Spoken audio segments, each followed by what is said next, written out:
बिस्मिल्लाहिर्रहमानिर्रहीम। शुरू अल्लाह के नाम से जो बड़ा मेहरबान नहायत रहम करने वाला है। अस्सलाम वालेकुम इस्लामिक उर्दू पॉइंट के नाजरीन, उम्मीद करती हूँ कि आप सब लोग खैरियत से होंगे। आज हम बात करेंगे सलात व तस्बीह की फजीलत के बारे में और उसके तरीका अदायगी के बारे में।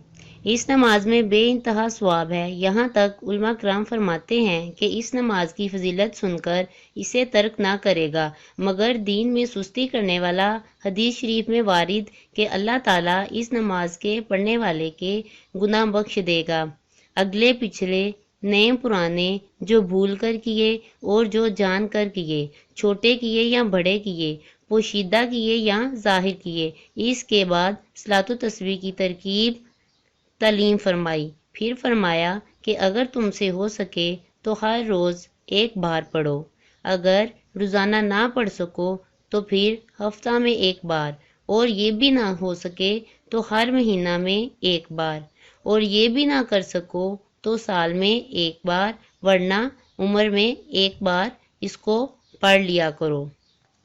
तो चलिए मैं आपको इसका तरीका अदायगी बताती हूँ। 4 रकअत नफल सलात तस्बीह की नियत बांधे। अव्वल सना पढ़े, फिर 15 मरतबा सुबहानल्लाहि वल्हम्दुलिल्लाहि वला इलाहा इल्लल्लाहु वल्लाहु अकबर पढ़ें। अगर इसके साथ वला हौला वला कुव्वता इल्ला बिल्लाहिल अलीयिल अज़ीम पढ़ें तो ज़्यादा सवाब है।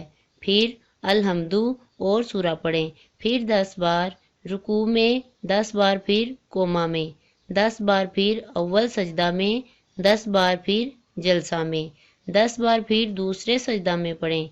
इसी तरह चारों रकते पढ़ें।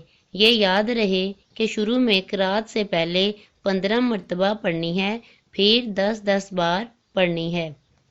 जब पहली रकत पढ़ें तो अलहम्दु शरीफ के बाद कोई भी सूरा पढ़ सकते हैं। इसी तरह आपने चारों रकात में सूरा फातिहा के बाद साथ कोई भी सूरा मिलाकर पढ़नी है। और याद रहे कि रुकू के बाद सीधा खड़े होने को कोमा कहते हैं और दोनों सजदों के दरमियान बैठने को जलसा कहते हैं। तस्बीह उंगलियों पर ना गिने, बल्कि हो सके तो दिल में शुमार करें, वरना उंगलियां दुबाकर।